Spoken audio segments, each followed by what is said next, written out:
1985-86 నేను 1985-86లో എന്റെ ജീവിതത്തിൽ വളരെ പ്രയാസമേറിയ വർഷങ്ങൾ. నా జీవితంలో చాలా కష్టతరమైన సంవత్సరం.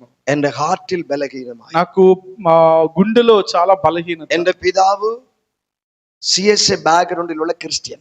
మా నాన్నగారు CSA బ్యాక్గ్రౌండ్ లో ఉన్నటువంటి క్రైస్తవుడు.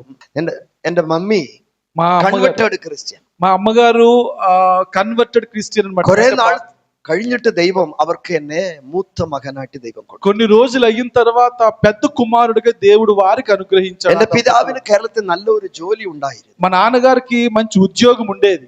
ఆ సమయం തന്നെ ఈజ్ ఎ పొలిటికల్ లీడర్. మా నాన్నగారు పొలిటికల్ నాయకుడిగా ఉండేవారు. അതുകൊണ്ട് പാർട്ടിയുമായിട്ട് അദ്ദേഹം നടക്കും. అలాగున రాజకీయ పార్టీగా తిరుగుతూ ఉండేవారు. ഒരുപക്ഷെ ഒരാഴ്ച കഴിഞ്ഞിട്ടാണ് പപ്പായുടെ മുഖം ഞങ്ങൾ നോക്കുന്നത്. మేము చాలా రాత్రి అయిన తర్వాత కొన్ని రోజులు అయిన తర్వాత ఒక వారం తర్వాత ఆయన ముఖం చూస్తాం. అది పార్టీయుമായിട്ട് അദ്ദേഹം നടക്കും. ఆయన రాజకీయంగా తిరుగుతూ ఉన్నారు. జోలికి പോകും, ఉద్యోగానికి వెళ్తారు. ఆ సేమ్ టైం పొలిటికల్ లీడర్. అలాగే రాజకీయంగా కూడా తిరుగుతున్నారు.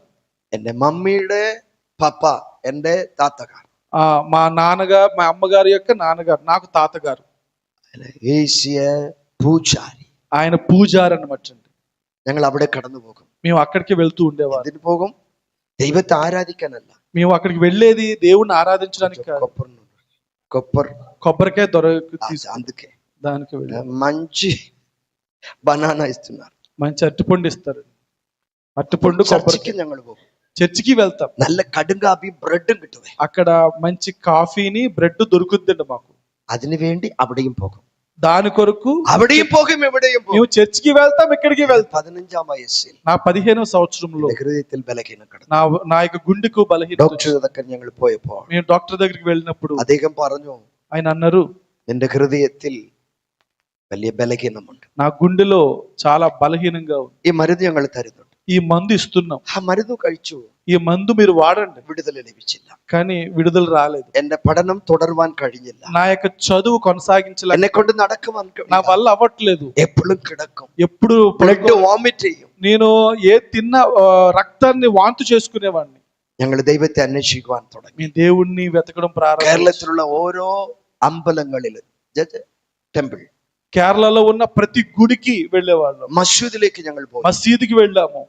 కథోలిక పള്ളികളിലേക്ക്, కథోలిక యొక్క ఆలయాలకు ఆరాధిക്കുവാനല്ല, ఆరాధన కోసం, సౌఖ్యం കിട്ടിയാൽ, స్వస్థత దొరకోసం. డాక్టర్ പറഞ്ഞു, డాక్టర్ అన్నారు, మేజర్ ఆపరేషన్ నాకు వేണം. మేజర్ ఆపరేషన్ జరగాలి. അപ്പോൾ 3.5 lakhs మాకు 3 నుంచి 5 లక్షల వరకు అవసరం. పప్ప ഒരു മനുഷ്യന് മാത്രം ജോലി. మా నాన్నగారు ఒకే ఒక మనిషిని అడిగారు. Mummy house wife. మా నాన్నగారు, మా అమ్మగారు ఇంట్లోనే ఉంటారు. എന്റെ ഇളയത്തങ്ങൾ 2 പേര്. నా తర్వాత 2 పిల్లలు. ഞങ്ങളെ കൊണ്ട് കഴിയാതെ പോയി. మా వల్ల 5 లక్షల వరకు പ്രാർത്ഥിക്കുവാൻ തുടങ്ങി. ప్రార్థన చేయడం మొదలు పెట్టాం. మరుపడి നൽകുവാൻ ఏ ദൈവത്താലും കഴിഞ്ഞില്ല. మాకు ఇవ్వడానికి ఏ దేవుడి వల్ల కాలేదు. അപ്പോൾ മെയ് മാസം 22ാം തീയതി ഡോക്ടർ സർട്ടിഫിക്കറ്റ് ചെയ്ത് ఆపరేషన్ ചെയ്തില്ലെങ്കിൽ you will go to die എന്ന് പറഞ്ഞു. మే నెల 22వ తారీఖున ఆపరేషన్ చేయకపోతే ఇతడు చచ్చిపోతాడని చెప్పి డాక్టర్ గారు రాసేసి ఇచ్చారు. ഇത് കേട്ടപ്പോൾ വീട്ടിൽ എപ്പോഴും കരച്ചിലും നിലവിളിയുമായി. ఈ మాట వినిన వెంటనే నేను, నా కుటుంబము ఇంట్లో ఏడుపు ఏడుపు ఏడుపు. എന്റെ ముర్పిదావు വന്നു. మా నాన్నగారు వచ్చారు. తాతగారు వచ్చారు. ఆయన ఈ భూమిని మಣ್ಣెടുത്തിട്ട് പറഞ്ഞു, ఈ యొక్క నేల మీద మట్టి తీసుకుని చెప్పారు, നശിച്ചുപോകുക, నువ్వు నాశనం అయిపోతావు. നീ ജനിച്ച പിന്നീടാണ് എന്റെ കുടുംബത്തിൽ ഇതുപോലെ വേദനകളും. నువ్వు పుట్టిన తర్వాత నా కుటుంబానికి ఇన్ని కష్టాలు వచ్చాయి. జాతకం ഞാൻ നോക്കി, నేను చాలా జాగ్రత్తగా చూసుకుని జాతకం నీ జాతకం చూపించాను. అది మంచిది కాదు. మంచి జాతకం కాదు నీది. నక్షత్రం మంచిది కాదు. నీ నక్షత్రం మంచిది కాదు. నీ శాపగ్రస్తునాయి మారు. నువ్వు శాపగ్రస్తుడుగా ఉన్నావు. മരിച്ചുപോക, నువ్వు చచ్చిపో എന്നെ ശാപം പറഞ്ഞു అని నా మీద శపించారు. എല്ലാവരും എന്നോട് കൂടെ ഒരു വാക്ക് പറയുവാൻ മിണ്ടുവാൻ ഒരു മനുഷ്യരുമില്ല. నాతో మాట్లాడడానికి ఎవ్వరు కూడా లేరండి. അപ്പോൾ എല്ലാവരും പറഞ്ഞു, అప్పుడు అందరూ అన్నారు, అయ్యో పాప ఈ యవనస్తుడు, అయ్యో యవనస్తుడు, ఎందుకొండాണ് ఎందుకు ఇలా జరిగింది? ఏదో శాపం ఉండే, ఇదేదో శాపం ఉన్నది. എല്ലാവരും കടന്നുപോയി. అందరూ అలా వెళ్ళిపోయారు. ഞാൻ ദൈവത്തോട് നിലവിളിച്ചു. దేవుడితో ప్రార్థన చేశారు. എത്രയോ ദൈവങ്ങളുടെ പേര് പറഞ്ഞു വിളിച്ചു. అనేకమంది దేవుళ్ళ పేర్లు చెప్పారు. ഒരു ദൈവം എന്നോട് മിണ്ടില്ല. ఏ దేవుడు నాతో మాట్లాడలేదు. ആ സമയത്തിൽ ఆ సమయంలో എന്റെ ഹൃദയത്തിന്റെ ഉള്ളിൽ ഒരു ചോദ്യം. నా హృదయం లోపల ఒక ప్రశ్న. ഞാൻ മരിച്ചാൽ എവിടെ പോകും? నేను చచ్చిపోతే ఎక్కడికి వెళ్తాను? സ്വർഗമുണ്ടെന്നും നരകമുണ്ടെന്നും മറ്റുള്ളവർ പറഞ്ഞു. నాకు పరలోకం ఉంది, నరకం ఉందని ఇతరులు చెప్పారు కదా. പക്ഷെ ഞാൻ എവിടെ പോകും? నేను ఎక్కడికి వెళ్తాను? എന്തുകൊണ്ട് ഞാൻ ഒരു പാവപ്പെട്ട മനുഷ്യനായി ఎందుకు పేదవాడిగా జన్మించాను నేను? എന്തുകൊണ്ട് ഞങ്ങളുടെ കയ്യിൽ ആർത്തിയുമായിട്ടുള്ള അനുഗ്രഹം? ఎందుకు నాకు ఆర్థికంగా డబ్బులు లేవు నా దగ్గర? എല്ലാരും എന്നെ ശപിച്ചു. నన్ను అందరూ శపిస్తున్నారు. എല്ലാരും എന്നെ വിട്ടുപോയി. అందరూ విడిచి వెళ్ళిపోతున్నారు. എന്റെ അമ്മയും എന്റെ പെങ്ങളും എന്റെ അനിയനും ഞങ്ങൾ നിലവിളിച്ചുകൊണ്ടിരുന്നു. మా అమ్మ, మా చెల్లి, మా తమ్ముడు మేము ప్రార్థన మొదలు 1985 మే నెలలో మేము 1985 15, 16, 17 ദിവസങ്ങളിൽ 15, 16, 17 దినములలో ഇതുപോലെ ഒരു കൺവെൻഷൻ യോഗം അവിടെ ഉണ്ട്. ఇలాగన ఒక పెద్ద కన్వెన్షన్ ആ జరుగుతుంది. CSI സഭയിൽ നിന്നും ఆ సిఎస్ఐ యొక్క సంఘములో 2-3 ഫാമിലി വന്നിട്ട് പറഞ്ഞു, 2-3 కుటుంబాలు వచ్చి ബാബു చెప్పారు, బాబు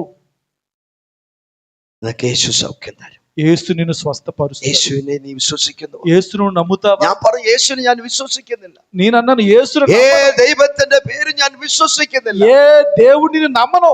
ഇത് മായയാണ്. ఇవన్నీ మాయ. മനുഷ്യനെ കളിപ്പിക്കുവാൻ മനുഷ്യരുണ്ടാക്കിയ പണിയാണ്. మనుషులను ఆడించడానికి పెట్టుకున్నటువంటి ఇవన్నీ మాయ అని చెప్పారు. ఏ మార్గము ఏ మార్గము కూడా എന്നെ തള്ളിക്കളഞ്ഞു. అందరూ నన్ను విడిచిపెట్టేశారు. നീ ആരാധിക്കുന്ന യേശുവും నువ్వు ദൈവമില്ലെന്ന് ഞാൻ പറഞ്ഞു. യേശുവും ദൈവമില്ല എന്ന് പറഞ്ഞു. యేసు దేవుడు లేడు అని చెప్పాను. എന്തുകൊണ്ട് പറഞ്ഞു? ఎందుకు ఆ విధంగా చెప్పాను? ഇനി 5 ദിവസം എന്റെ ജീവിതത്തിലുണ്ട്. ఎందుకంటే నా జీవితంలో ഞാൻ മരിക്കുവാൻ പോകുന്നു. నేను చనిపోవడం, മരിച്ചാൽ എവിടെ പോകും? నేను చచ్చిపోతే ఎక్కడికి వెళ్తాను? വലിയൊരു ക്വസ്റ്റ്യൻ. నాకు పెద్ద ప్రశ్న. അവർ പോയി.